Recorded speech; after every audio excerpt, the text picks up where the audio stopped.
שיעור אחרון אז זה מקווה שזה שיעור אחרון. בעזרת השם. לא חזקה בזמנים. אבל דבר אחד, אני רוצה שסוף השיעור נענה על שאלה אחת.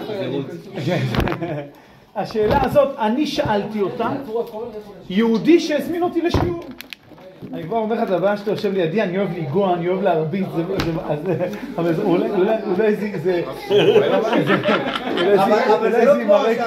אולי זה מראה קרבי. עד סוף השיעור אתה יוצא לכולם. אם אתה רוצה להחליף, אני מוכן. התקשר אליי שבוע שעבר יהודי ביום שני, אמר לי שלום, רבי יוסף, כן צדיק, מה אני יכול לעזור לך? הוא אומר לי, תשמע, אני רוצה להזמין אותך לשיעור. אמרתי לו, בסדר, מתי אתה רוצה את השיעור? אמר לי, מתי אתה יכול? אמרתי לו, תשמע, יש הרבה סוכות אבלים שביקשו שנבוא. אני מאמין שיהיו גם בהמשך, יזהו אנשים. רק ברמת גן יש לנו 10 בתי אבלים ועוד 6 חטופים, אז יש מה לעשות. ורוב זה יש את יבנה. אז הוא אומר לי, תשמע, אני חייב שיעור. אמרתי לו, בסדר, אני אשתדל. למה אתה רוצה שיעור? מה קרה?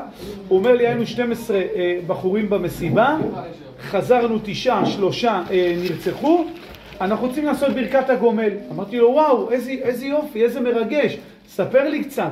דיברנו איזה רבע שעה בטלפון, אמרתי לו, טוב, תקשיב, אין בעיה, יום חמישי אני מגיע לכם לשיעור, הוא אומר לי, תשמע, הם מלא חבר'ה צעירים. רגע לפני שניתקתי, אמרתי לו, תקע, אני חייב לשאול אותך שאלה. אני באמת רוצה לשאול אותך שאלה, תעזור לי. הוא אומר לי, כן, רבנו, מה אני יכול לעזור לך? אמרתי לו, תשמע, התיאורים שאתה מספר, אני יכול להגיד בהרצאות שלי שהמסיבה בנובה היה כמו בוורשה בגרמניה? הוא אומר לי, חד משמעי. אמרתי לו, יש משקל המילים שלך, האם אני יכול להגיד שהפיגוע הזה היה שואה?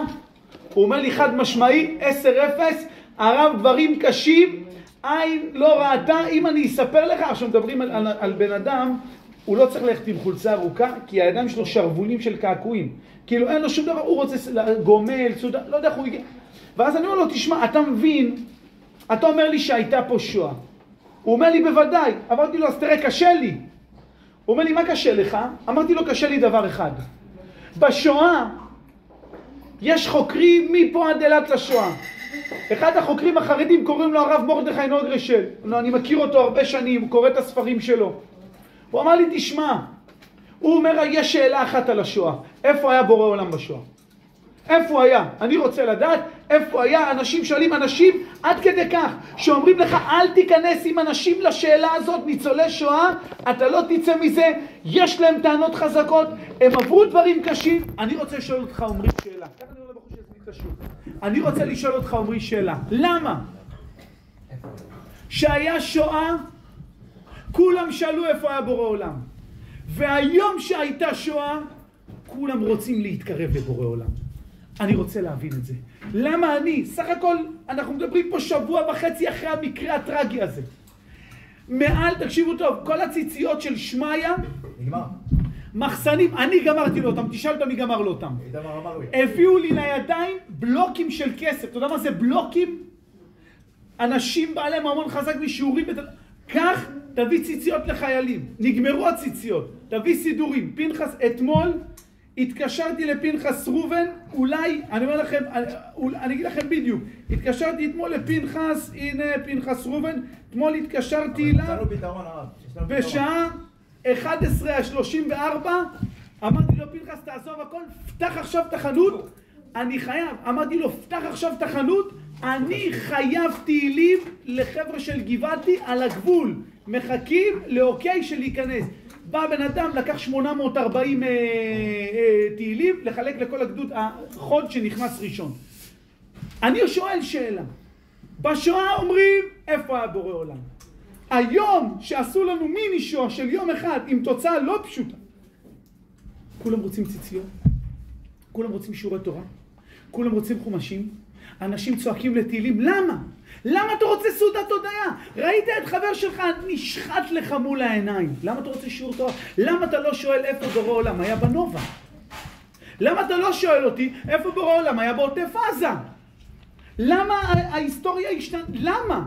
וזו השאלה שאני רוצה לענות עליה בסוף השיעור. בינתיים אני רוצה שניגע בדבר אחר לגמרי. אני רוצה שניגע היום בפרשת השבוע, כי כשאני למדתי חוק לישראל בבוקר אחרי התפילה, ראיתי מהלך יפה של התורה, של הנביאים הכתובים והזוהר, שנוגעים בדיוק בעניין של מה שעברנו בשבת. אומרת התורה, מספרת לנו על אדם. כבודו במה עוסק? שליחויות. אני רוצה לשאול אותך שאלה. יש עכשיו שליח רציני בוולט, שליח של איזה חברה.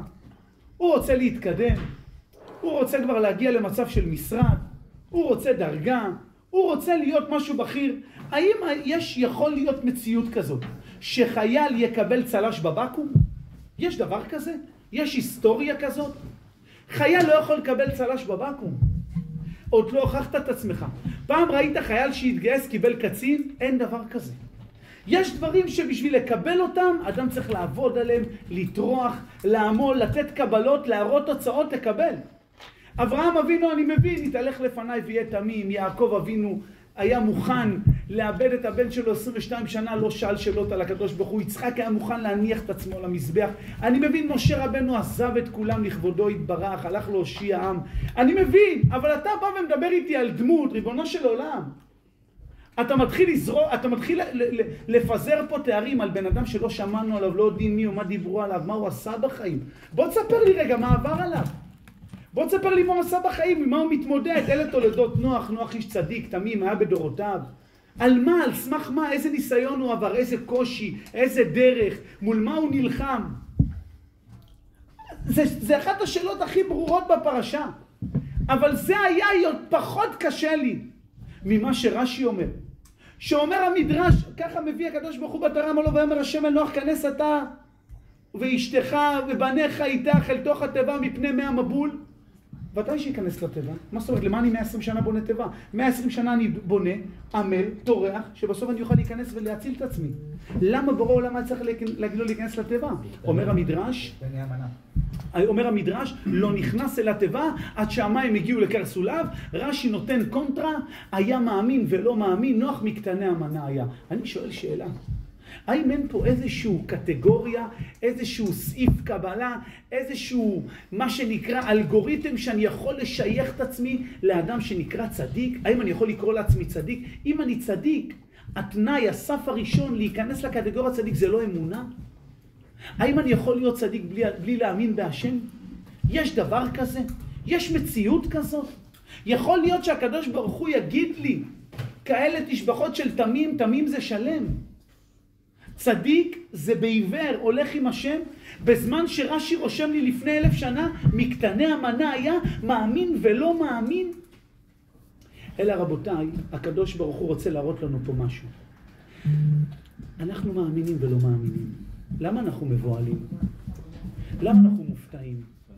למה שלמה המלך כתב, ככה שלמה המלך מביא, העתקתי את הפסוק שלו, שלמה המלך אומר, בבוקש שואה פחדכם ועדיכם כסופה יעתה? למה שלמה המלך אומר בפרשת השבוע, זה יבוא לכם שואה? מה זה שואה? שואה זה פתאום. פתאום תיפול עליכם פחד. למה? למה שתיפול עליי פחד? אנשים פה צועקים חצי שנה, טילים, מלחמות, חצי שנה לא אני אומר. הרב קוק, הרב פינטו, צדיקים גדולים, קדושים. אנשים בעלי רוח הקודש אומרים, רבותיי, תהיו מוכנים. אנשים פרסמו סרטונים, סוכות, תכינו את עצמכם. שאני הלכתי עם יהודי לרב מלכה, שזכיתם לפגוש אותו, שאני הלכתי עם אביתר מלכה, יש לו מספרה בנבו יהושע, הוא רצה לקנות אותה כי הוא עובד שם בתור שותף. הרב מלכה אמר לו, כרגע אל תקנה את המספרה, כי בסוכות העולם הולך להשתנות. אנשים ידעו את זה. אנשים ידעו את זה. הרבה אנשים דיברו על זה. בסוכות יש כתבים, יש סרטונים שעלו לפני 3 חודשים, שצדיקים יושבים ואומרים, בסוכות העולם הולך לקבל תפנית. למה אתה מופתע? למה? כי אולי אתה צדיק, אולי אתה תמים, אבל יש לך בעיה אחת. אתה מאמין ולא מאמין. יום אחד אתה מאמין, יום אחד אתה לא מאמין. יש לך עדיין עסק, יש לך משפחה, אתה חייב לשדר למוח שגרה. אני לא יכול לשדר למוח בזמן שאני עובד ונלחם על החיים, שעוד חודש העסק הזה הולך להיגמר. אני לא יכול, היום דיברתי עם ספר קורן, יש לו מספרה ברחוב נגבה 8.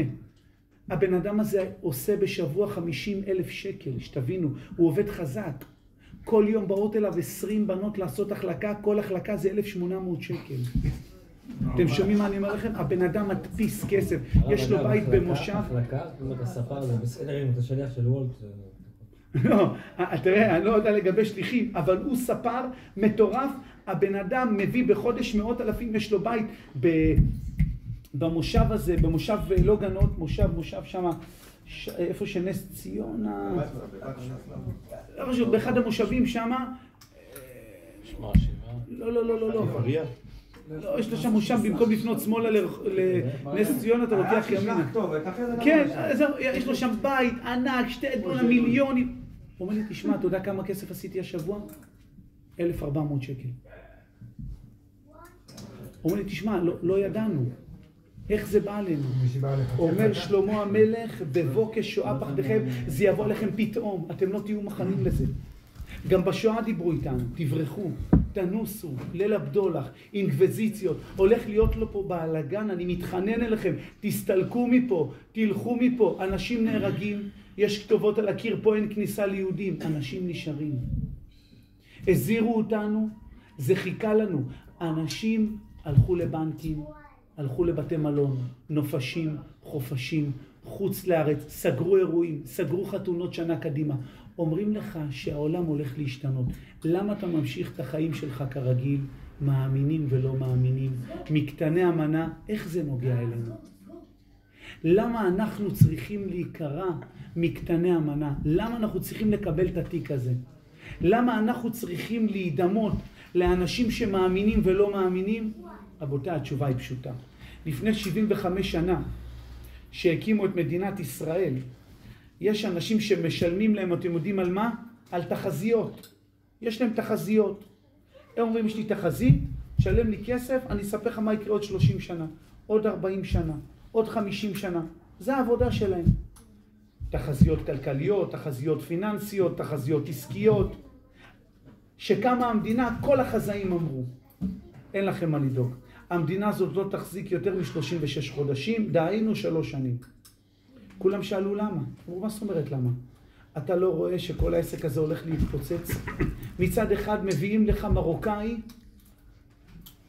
ממערה שאוכל דגים חריפים, ומהצד השני מביאים לך תימני מצנעה שאוכל לחם עם עגבניות, ובצד השלישי מביאים לך אשכנזי מפולין שאוכל דג מתוק.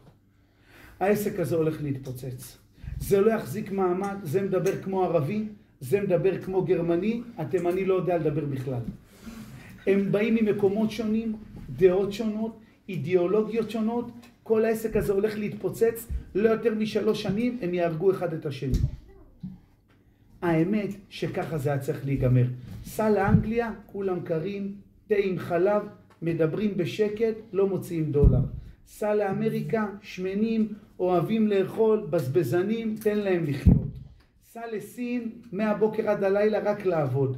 כל עם שנים, 100 שנים, דרך, מוסר, שפה, התנהלות. בוא לפה, כל אחד עולם ומלואו. זה רוצה ככה, ההוא רוצה ככה. אז איך החזקנו מעמד? איך אנחנו 70 שנה אחרי עדיין אומה? רבותיי, התשובה פשוטה. באמצע השבוע כולנו היינו חלוקים בדעתנו, אבל בשבת כולנו הגענו למקום אחד. זה שבא מאירופה וזה שבא ממרוקו, הוא בא בדיוק עם אותם תפילים.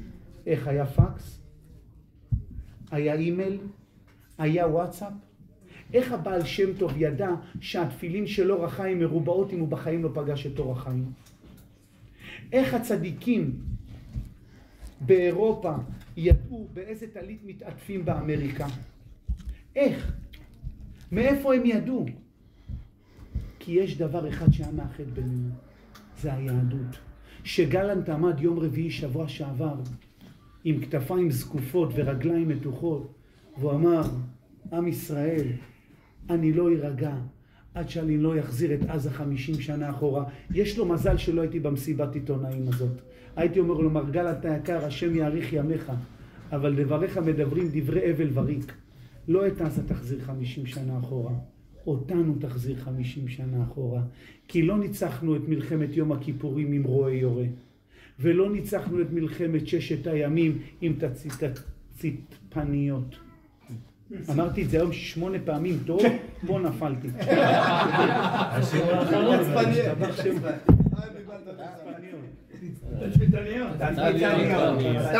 זה כמו דסוודניה ברוסיה. בואו אמרתי את זה חלק, הייתי בהלם. זה שבא איתי אלירן אמר לי כפיים. אז איך ניצחנו? יש עדויות, אנשים נלחמו עם מקלות, נלחמו עם רוגטקות, נלחמו עם ציורים של טנקים, נלחמו עם דברים הזויים, נלחמו וניצחו. איך? כי לא נצטרכנו בעבור נשקים. שעמד אלוף פיקוד דרום לפני 4 חודשים, הוא עמד כזה יפה, עמדו 2 מצלמות, אחת צילמה אותו מפה, אחת צילמה אותו מפה, הוא עמד ככה יפה ואמר, יש לי בשורה לתושבי עוטף עזה. וככה מצלמים אותו, והוא אומר, מהיום תושבי עזה יכולים לישון בשקט. אז אומרים לו, למה? הוא אומר, כי הגדר שאתם רואים מאחורינו, הטמיעו בברזל במשקל שיכול לבנות גדר מפה עד אוסטרליה. הבטון שהשקענו באדמה, שלא יוכלו לבנות מנהרות, יכולים לבנות גשר מפה לקפריסין. הרועה יורה שעומד פה למעלה במגדל בעלות של $1.5 מיליארד. ג'יפ אוטונומי שמזהה במרחק 1.5 קילומטר כל תנועה בגדר $1 מיליארד. רבותיי, יש פה מערכת $10 מיליארד, בשורה ופיל לתושבי עזה. אתם יכולים לישון בשקט. אח שלי היקר, הביאו איתך עם שופל של 30,000 שקל. שמעת? ומי ניצח אותך, אחי? אם היו באים להילחם פה הגרמנים, איך הרשתי? אם היו באים לפה אמריקנים עם חמקנים, הייתי מוריד את הראש. אם היו באים לפה סין ויפן, הייתי אומר, תשמע, יש לנו פה עסק עם אנשי מחשבים, סייברים, הייטקיסטים, אנשים פה יודעים את העבודה. אבל שמי שכושבש אותך, זה אנאלפביתים מפגרים, שהיו מוכנים למות בשביל לגנוב בימבה מחצר של מתנחל. תבין שיש לך פה עסק עם אנשים מטומטמים, וזאת אומרת שאתה לא יכול להגן על עצמך, כי אם השם לא ישמור עיר, שב שקד שומר. איך יכול להיות שחיילים שאני בא לבקר אותם בקפלן, קצינים, לוחמים, אומרים לי, אני אגיד לך את האמת, אחד בלי יד, אחד בלי... אנשים פצועים קשה. אומרים לי, זה המקום הכי טוב שיכלתי לבקש להיות בו, כי שמה לא הייתי יכול להחזיק מעמד עוד שעה. כל שנייה ראינו אנשים מתים לנו מול העיניים. סיפר לי יהודי בשם טלל. באו אליי לשיעור של יום ראשון 5 אנשים, טלל, אליאב, טל דיין, עינה ורוס. הם 2 אנשים שניצלו תחת התורה. טלל ישב, הוא בחור ששוקל 100 ומשהו קילו, ונתתי לו את המיקרופון בשיעור, מי שרוצה לראות השיעור הוא ביוטיוב. חזק, ראיתם את הלייב? צמרמורת, אין אחד שלא בכה בשיעור הזה? ראיתי איך הוא בכה בסרטון? הכי היה קשה כשהוא אמר שהוא ניסה לקחת איתו את המרדנות. זה מה שאני רוצה לספר עכשיו. ספר. תקשיב טוב, אני שמח ששמעת את זה. שם הוא נשבר. רבותיי, לא אני מספר, שם הוא נשבר, שם הוא התפרק חתיכות. לא אני אומר את זה, לא אני מספר את זה, לא שמעתי את זה, לא ראיתי את זה באלון, לא גילו לו את זה. הבן אדם ישב מולי וסיפר לי, בן אדם שמן, הבן אדם הזה בשביל לעלות קומה שנייה אליך רבנו, בשביל לעלות לפה הוא צריך 2 משאפים של ויטונים מלאים בשביל להכניס חמצן לגוף. הבן אדם קשה לו מאוד לרוץ. באותו יום הוא רץ 12 קילומטר. כך לוחם ימ"מ בשיא הכושר, תן לו לרוץ 12 קילומטר. הוא מגיע לאיזה צומת דרכים, והוא שומע אישה שצועקת לו מהוואדי, ילדה בת 23-4, היא אומרת לו, בבקשה ממך, יש לי כאבים ברגל, היא לא יודעת שהיא חטפה כדור ברגל, הוא ראה את זה. כל הרגל שלה משוטטת דם. הוא אומר לה, מה? היא אומרת לו, אני מתחננת אליך. אני לא מסוגלת לעמוד. תרים אותי ותניח אותי במקום שלא יראו אותי. הוא מסתכל, אין איפה להניח. הוואדי הבא זה בעוד איזה 3-4 קילומטר, כי השדות שם היו מחולקים שתי וערב. ואז הוא מנסה להרים אותה, היא כבדה, והחבר שלו צועק לו, טלל, אם אתה לא בא אני הולך, אני לא רוצה למות פה היום. ותוך כדי כדורים שורקים להם, ואמר לי נתי מבת ים ששחטו את אשתו בדם קר, השאירו אותו עם 3 ילדים, הוא אומר לי, רבי יוסף, אני שוכב בדיונה, וכל דקה וחצי הגוף שלי מתרומם באוויר מהרימונים שהם זורקים לכל עבר. הוא שוכב בדוניה והוא מתרומם ככה. והם שומעים את הכדורים שורקים, וזה לא טק, טק, טק, זה טרט, טרט, טרט, ואתה מבין שזה לא חיילים שלנו, כי בתבור אין אוטומט. בתבור יורים מבודדים, פק, פק, פק, פק, פק. אם אתה שומע טרט, זה חייב להיות האויב שלך, כי זה קלצ'ניקוב. יש לו סאונד משלו. ואז, יש לו סאונד משלו. יש לו רעש משלו. ואז הוא אומר לו, טלל, אני הולך, אתה בא? היא שוכבת שם, כואבת. הוא אומר, תן לי רגע להרים אותה. הוא אומר, אתה לא יכול להרים את עצמך, אתה בא או לא? הוא מסתכל, הוא אומר לה, תקשיבי, אני מתנצל, אבל אני פוחד, אני חייב ללכת. הוא הגיע הביתה, היא לבית לא חזרה, הרגו אותה באותו יום. הוא אומר לי, תשמע טוב רבי יוסף, אני הולך לישון. הוא הולך לישון עם הפרצוף שלה, הוא קם עם הפרצוף שלה, הוא מתקלח עם הפרצוף שלה, הוא אוכל עם הפרצוף שלה, הפרצוף שלה, דבר אחד אנחנו שוכחים. וזה אמרתי לכל הבחורים שרואים את הסרטונים, תדעו לכם, יש לנו במלחמה הזאת עבודות קשות. יש לנו פה נרצחים, יש לנו פה פגועים, יש לנו פה חטופים. אבל את הפציעה הקשה אנחנו נראה עוד כמה שנים, זה אלה שהם נפגעו בנפש. זה לא רואים עכשיו. עדיין הכל טרי, עדיין הכל בוער, עדיין הגוף בסטרס, אנחנו עדיין לא מבינים מה עובר עלינו. אבל דבר אחד אנחנו צריכים לדעת. שאנחנו נמצאים בדבר שלא היה ואנחנו בונים פה היסטוריה, זה משהו שיכתב נצח נצחים, אנחנו נמצאים בגאולה, אין דבר אחר שיכול להסביר את המציאות הזאת. אז אם אמרו לנו שלפני 75 שנה לא תהיה מדינה, והיא קמה, אם אמרו לנו שאנחנו צריכים טילים ולוויינים וטנקים, וראינו שניצחנו עם מקלות, כי ניצחנו בחסות התורה, הראו לנו את הכל מול העיניים, קיבלנו חותמת על כל דבר. בשבוע שזה קורה, התורה מדברת אליך. תראה מה אמרה התורה בנביא. התורה בנביא אומרת, ואומר הנביא ישעיה, מי האמין לשמועתנו וזרוע השם על מי נגלת, אף אחד לא יאמין לך. אתה תגיד, יהיה מלחמות, יהיה קשיים, יהיה בעיות, יצחקו עליך, יגידו לך, אדוני, אתה נביא שקר, אתה נביא זעם, בדור הזה אוהבים חיבוקים, זה לא הדור, נפלת בדור הלא נכון. תן לנו קצת דברים טובים על האינפלציה, על הכלכלה, יהיה פה הרבה כסף זרוק ברחוב. זה מה שאנשים אוהבים לשמוע. אומרים חז"ל הקדושים, איך יכול להיות? היה פה צבא. רבותיי, אני רוצה לחזור לשאלה הראשונה, ומשם להמשיך לנושא חדש. כשיהודים בגרמניה, שהשואה התחילה לבצבץ, פתאום אתה מבין, אתה גר בוורשה, אתה גר בעיירות אירופאיות, אתה גר בלב ליבה של הגלות, ואתה מבין שהשכנים שלך שביקשת מהם חלב לפני שנה, היום הם רוצים לרצוח אותך בדם קר. יש לך לאן לפנות? יש לך לאן ללכת? אתה מאגר, אתה זר, אתה לא במקום שלך בכלל, אתה יהודי, הם גויים. אתה יהודי, הם אירופאים. אתה יהודי, הם גרמנים. אין לך שב"כ, אין לך מוסד, אין לך משטרה, אין לך צבא, אין לך שר ביטחון, אין לך מטכ"ל, אין לך שייטת, אין לך חייל. אתה לבד במערכה. כשאני לבד, למי אני פונה? לבורא עולם. בשואה היה להם את הזכות לשאול איפה בורא עולם, כי בבורא עולם הם בטחו. פה אין לך זכות, כי בטחת בכולם חוץ מבבורא עולם. בטחת בצבא, בטחת במשטרה, בטחת בגדר, בטחת בצבא, בטחת בחיילים, בטחת באלוף פיקוד, ואז גילית שאתה לבד. כשאתה מבין שאתה לבד, אז אמרנו, שבנו אליך בבושת פנינו, לשחרך אל בעץ הליכתנו. למה שבנו אליך בבושת פנינו? למה היום כולם רוצים לחזור בתשובה? כי שוטטנו בארבע פינות ותרופה לא מצאנו. הלכת לצבא, לא עזרו לך. הלכת למשטרה, לא ענו לך.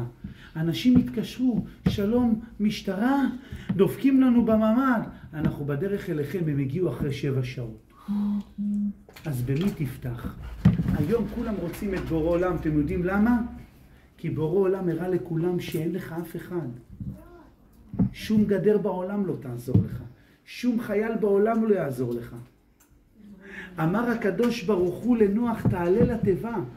כי אומר המדרש, אם הוא לא היה אומר לו לעלות לתיבה, הוא לא היה עולה, כי הוא לא האמין שהקדוש ברוך הוא יביא מבול. אז למה רש"י קורא לו קטני המנה? וזו התשובה הניצחת למלחמה הזאת. למה רש"י קורא לו קטן אמונה? למה? איך אתה יכול לקרוא לצדיק קטן אמונה? אתה לא מתבייש? איך אתה קורא לאדם צדיק תמים קדוש קטן אמונה? אומר רבי לוי יצחק מברדיצ'וב, תשובה אחת שנותנת לנו פתרון לכל המלחמה. אומר רבי לוי יצחק ברדיצ'וב, התלמיד של המגיד ממזריץ', התלמיד של הבעל שם טוב, בשם ראש החסידויות. הוא אומר, תדע לך, באמת שנוח היה קטן אמונה, אבל לא בקדוש ברוך הוא. בקדוש ברוך הוא האמין. הוא היה קטן אמונה בעצמו. אומר רבי לוי יצחק ברדיצ'וב, היה דבר אחד שהוא לא האמין בו. הוא לא האמין בכוח שיש לו להחזיר את העם שלו בתשובה. הוא עמד שם, הסתכל על האומה, על דור המבול, הוא רואה גזל, הוא רואה עריות, הוא רואה שפיכות דמים, הוא רואה חמאס, הוא רואה ניוף. הוא אומר, איך השם יסלח להם? לכן אמר אברהם אבינו בפרק למד פסוק למד, אם אין מכן הנה מספרך אשר כתבת. גם משה רבנו ראה עבודה זרה, גם משה רבנו ראה ניוף, אבל משה רבנו אמר לבורא עולם, אם אין מכני, אם לא הם גם לא אני. למה הוא אמר מכני? למה הוא לא אמר אסירני, תוציאני, תבטלני? למה מכני? מכני זה אותיות מי נוח. הוא אמר לו, אני לא אעשה כמו נוח. נוח לא האמין שאתה יכול לקבל תשובה. אני מאמין שכל אחד יכול לחזור בתשובה. נוח היה לו פגם באמונה. אתם יודעים באיזה אמונה? באמונה של הרחמים של הקדוש ברוך הוא כלפי הבנים שלו.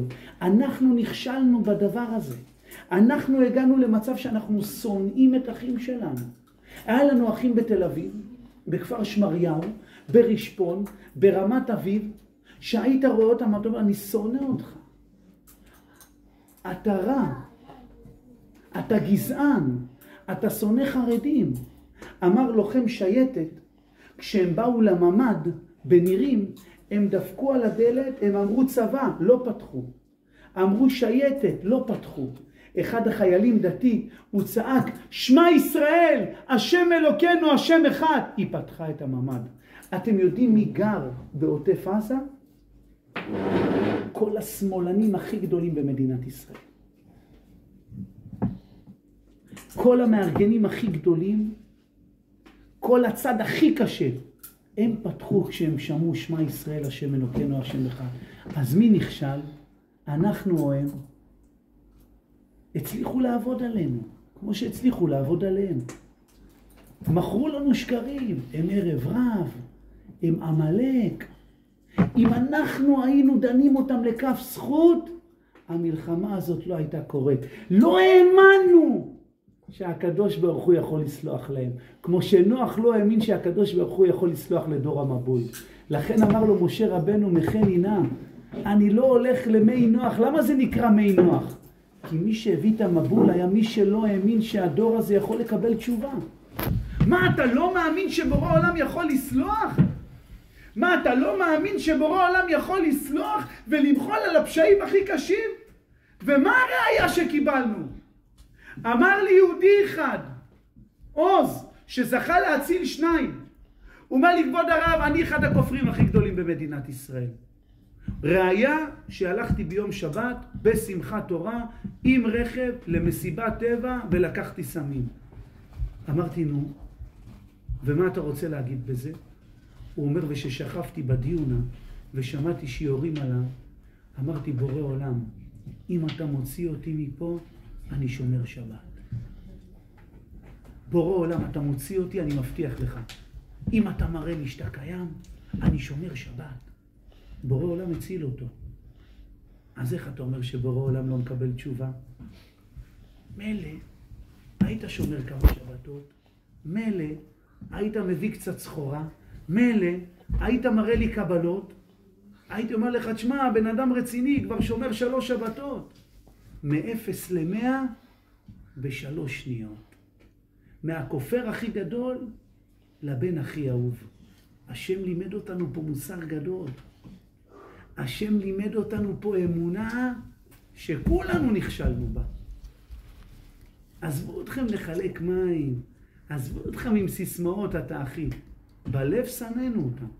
אני מודה ומתוודה. דיברנו על זה פה? כן, לא דיברנו על זה. ערב רב? כן. שנאנו אותם. עזוב הכל בצד. נכשלנו. במלחמה נכשלנו. אז מה, צריך עכשיו לקרב אותם?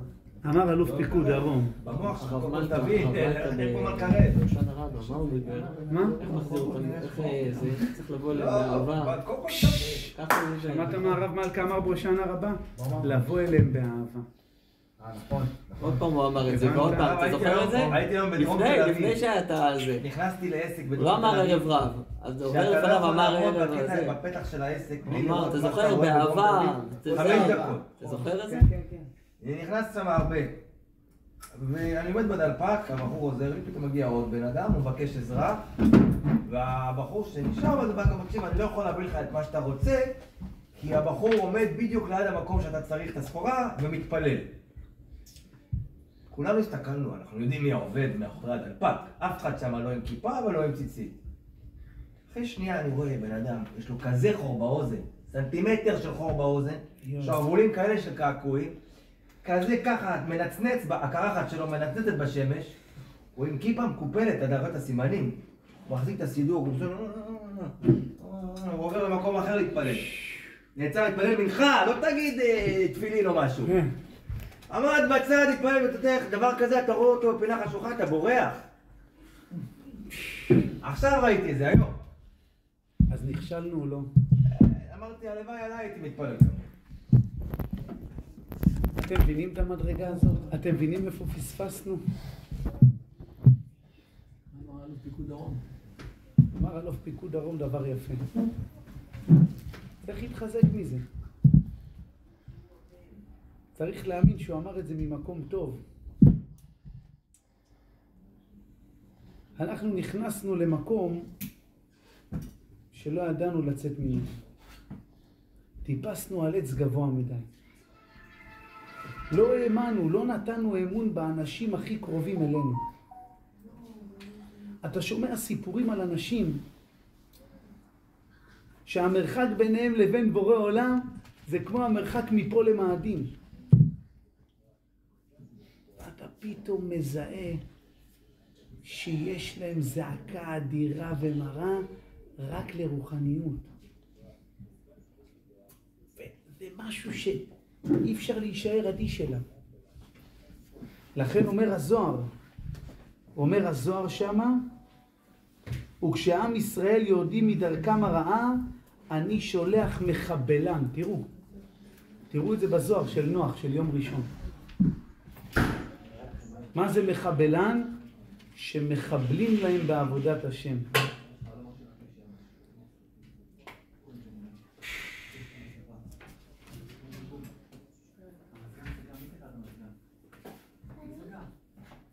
היה איזה אבא אחד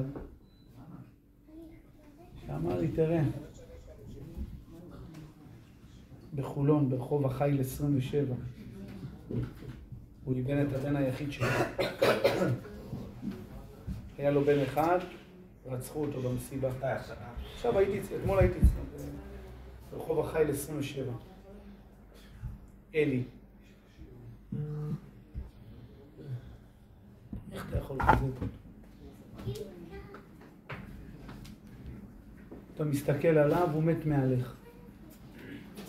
יושב ככה על הכיסא של האבלים, הוא בכלל לא פה.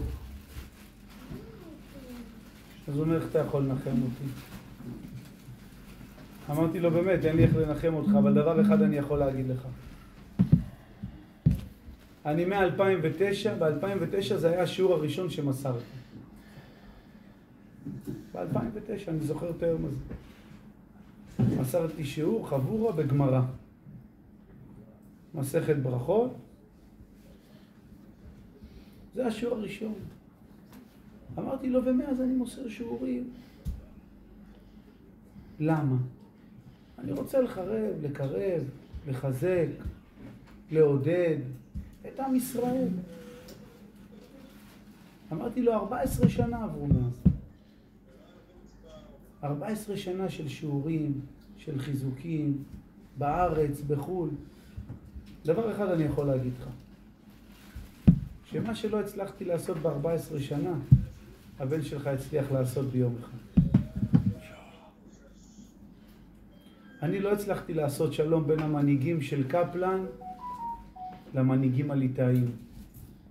אני לא הצלחתי לעלות אחד ממקימי המחאה ברדיו קול ברמה ולהגיד, אני רוצה להודות לארגון זק"א שאספו את גופות המשפחות מתוך התופת. אני לא הצלחתי לעשות את זה.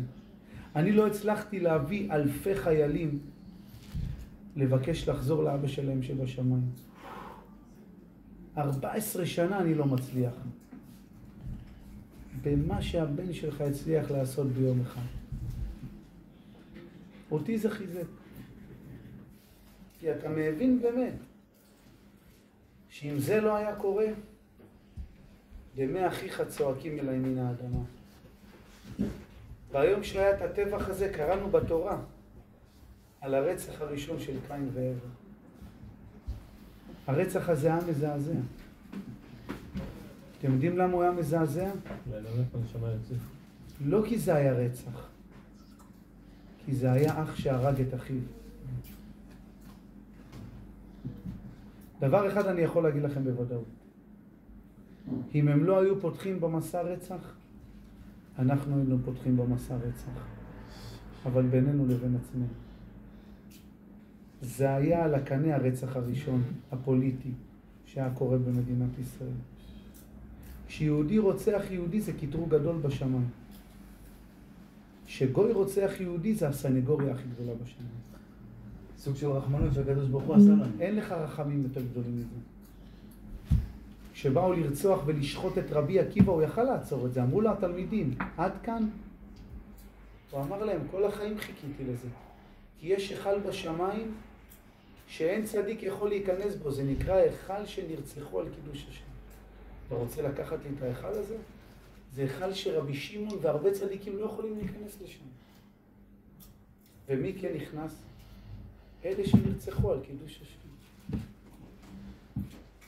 אז מה עדיף? שאח יהרוג את אחיו? או שאדם ירצח על קידוש השם? מבחינה רוחנית אנחנו יודעים את התשובה. רבותיי, בתוך המסע הטרוריסטי הזה, רק תיקח 2 צעדים אחורה. ואתה תראה פה רחמים של השם. אני יכול להגיד לכם שעם ישראל לא היה בתקופה הזאת ממתן תורה. ויחן ישראל כנגד ההר כי איש אחד בלב אחד. היום כולם עוזרים לכולם. יש שאלה אחת. מה יקרה כשזה ייגמר? אנחנו לא מחפשים להשטיח מדינות, לא מחפשים לשפוך דם של גויים, זה לא המטרה. לנו יש מטרה אחת. להביא משיח לעם ישראל. אם פספסנו את זה, המלחמה תעבור.